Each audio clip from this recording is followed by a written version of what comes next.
السلام علیکم ورحمۃ اللہ وبرکاتہ۔ ناظرین اکرام، آج میں آپ حضرات کو سورہ تغابن کے بارے میں بتلاؤں گا کہ سورہ تغابن کی کیا فضیلت ہے، اور سورہ تغابن جو قرآن کریم کی ایک سورت ہے، اس کے پڑھنے سے، روزانہ پڑھنے سے کیا ملتا ہے، اس کے کیا کیا فائدے ہیں اور کیا کیا فضیلت ہے۔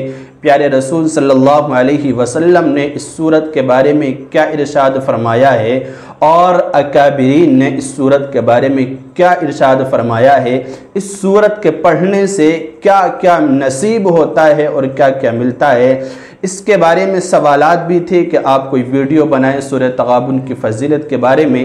تو میں آج سورہ تغابن کی فضیلت آپ حضرات کے سامنے بیان کروں گا۔ دیکھیے، سورہ تغابن یہ 28ویں پارے میں ایک سورت ہے اور چھوٹی سی سورت ہے، مشکل سے 2 صفحے ہیں، ایک چھوٹی سی سورت ہے سورہ تغابن۔ تو اس کی جو فضیلت اور اہمیت حدیث شریف کے اندر آئی ہے، دیکھیے ابن عساکر کی ایک روایت ہے، فرمایا اس روایت کے اندر کہ جو بچہ بھی پیدا ہوتا ہے دنیا کے اندر، تو اس کے سر کے اندر جو جوڑ ہوتے ہیں نا، ان جوڑوں پر سورہ تغابن کی 5 آیتیں لکھی ہوئی ہوتی ہیں۔ یہ اس سورت کی فضیلت ہے۔ اور اسی طرح سے حدیث شریف میں ایک اور آتا ہے، دوسری حدیث شریف میں، کہ جو کوئی سورہ تغابن ہر روز پڑھے گا تو پھر اللہ رب العزت اس شخص کو مرگ مفاجات سے محفوظ رکھے گا۔ اسی طرح جو شخص اس کو پڑھے گا تو پھر اس کے مال میں خوب خیر و برکت ہوگی۔ تو اس کو کس طرح سے پڑھنا ہے، کیسے پڑھنا ہے، مزید اس کے کیا کیا فائدے اور فضیلت ہیں، میں آپ کی خدمت میں پیش کرنے چلا ہوں۔ دیکھیے، سورہ تغابن سے لا علاج بیماری ختم ہو جاتی ہے۔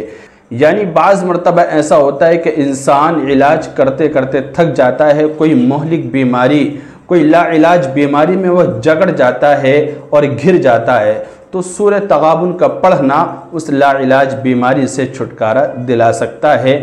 یہ اس سورت کے اندر خاص فضیلت اور اہمیت اللہ تعالیٰ نے یہ تاثیر اس کے اندر رکھی ہے۔ اسی طرح سے ظالم کے ظلم سے چھٹکارا دلانے کے لیے یہ سورت بہت مفید ہے۔ کوئی ظالم بادشاہ ہے، کوئی سخت دل، سنگ دل بادشاہ ہے، تو پھر اس کے دل کو نرم کرنے کے لیے اور رحم اس کے دل میں آ جائے اور وہ قوم پر رحم و کرم کا معاملہ کرنے لگے اور اس کے ظلم سے قوم نجات پا جائے، تو اس کام کے لیے بھی سورہ تغابن کا پڑھنا بہت زیادہ فضیلت اور اہمیت کا حامل ہے۔ اسی طرح مرادیں رکی ہوئی ہیں، دل کے اندر مرادیں ہیں، چاہتے ہیں، اور انسان چاہتا ہے کہ مرادیں پوری ہو جائیں، تو سورہ تغابن کا پڑھنا یہ مرادوں کو پورا کرانے میں بہت مفید ہے، مرادیں اس سے جلد پوری ہوتی ہیں۔ اسی طرح سے شر، فساد اور فتنے سے اگر کوئی چھٹکارا پاتا ہے، شر میں مبتلا ہے، کسی گناہ کے کام میں، کسی فساد میں، کوئی فسادی کام ہو رہا ہے، کسی فتنے کے اندر مبتلا ہو گیا، تو ان تمام چیزوں سے، اگر یہ سارا معاشرے کے اندر بستی میں پھیلا ہوا ہے شر، فساد، فتنہ، تو اس سے بچنے کے لیے بھی کہا جاتا ہے کہ عوام جو ہے سورہ تغابن کا زیادہ سے زیادہ پڑھنے کا اہتمام کرے۔ اسی طرح میں آپ کو بتلاؤں گا کہ کیسے پڑھنا ہے اور کتنی مرتبہ روزانہ کیا وقت ہونا چاہیے۔ تو دیکھیے، اسی طرح بہت ساری دعائیں ایسی ہوتی ہیں جو رکی ہوئی ہوتی ہیں اور ہماری دعائیں قبول نہیں ہوتی یا دیر سے قبول ہوتی ہیں، تو رکی ہوئی دعاؤں کی قبولیت میں جلدی پیدا کرنے کے لیے سورہ تغابن کو پڑھنے کا اہتمام کیا جاتا ہے۔ تو یہ بھی اس کی خاص فضیلت ہے۔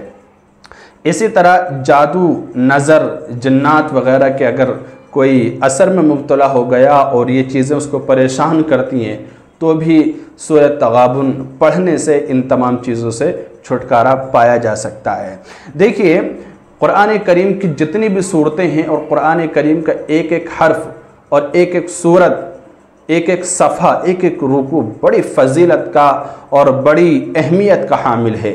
اس کی فضیلتیں ایسی ہیں، ہر صورت کے ایسی فضیلت ہے کہ آپ سنیں گے تو آپ سوچیں گے کہ اب میں یہی پڑھوں گا، اب میں یہی اس کا ضرور اہتمام کروں گا۔ ہر صورت کی یہ فضیلت ہے، لیکن سورہ تغابن کی ان تمام فضیلتیں، تمام صورتوں کی اپنی جگہ اس کی ایک خاص فضیلت ہے کہ اس کی وجہ سے مال کے اندر خیر و برکت ہوتی ہے، اس کی وجہ سے انسان ظالم بادشاہ سے محفوظ ہو جاتا ہے، اور اسی طرح دعائیں اور اسی طرح مرادیں جلد پوری ہوتی ہیں۔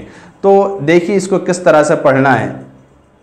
دیکھیے جب بھی ہم سورہ تغابن کا عمل شروع کریں تو پہلی مرتبہ گھر کے سارے افراد مل کر یا کوئی ایک شخص اس کو شروع میں آپ پہلے دن 41 مرتبہ پڑھیں، اور اس کے جو پڑھنے کا وقت ہے نا، دن میں پڑھنے سے بہتر ہے رات میں پڑھیں، اور رات میں بھی سحر کے وقت یعنی جو تہجد کا وقت ہوتا ہے اس وقت نہ پڑھ سکیں تو فجر کے وقت یعنی فجر سے پہلے، فجر کے بعد بھی پڑھ سکتے ہیں تو، اور دن میں بھی پڑھی جا سکتی ہے۔ تو پہلی مرتبہ جو ہے آپ 41 مرتبہ یعنی 41 مرتبہ اس کو پڑھیں۔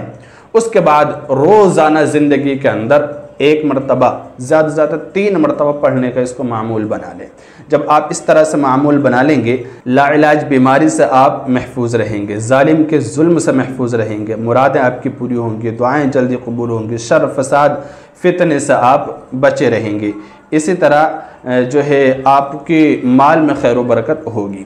مال میں خیر و برکت کے لیے آپ روزانہ 3 مرتبہ پابندی سے اس کو پڑھتے رہیں، اور اسی طرح یہ ساری چیزوں سے آپ بچنا چاہتے ہیں تو اس کو جو ہے آپ روزانہ 1 دفعہ پڑھتے رہیں۔ جادو جنات نظر بد میں اگر کوئی گرفتار ہے اور اس سے چھٹکارا چاہتا ہے تو وہ رات میں کسی وقت اس سورت کو 11 مرتبہ پڑھے، 11 مرتبہ پڑھ کر اللہ تعالیٰ سے دعا مانگے۔ تو یہ اس کی فضیلت ہے سورہ تغابن کی، اور اس کو پڑھنے کا طریقہ اور میں نے وقت بھی بتا دیا۔ اس سورت کو پڑھنے کا معمول ضرور بنائیں، بڑی بڑی فضیلتیں اکابرین نے اس کی بیان فرمائی ہیں، تو اس کو بھی پڑھنے کا اہتمام کرنا چاہیے۔ اللہ تعالیٰ عمل کی توفیق دے۔ السلام علیکم ورحمۃ اللہ۔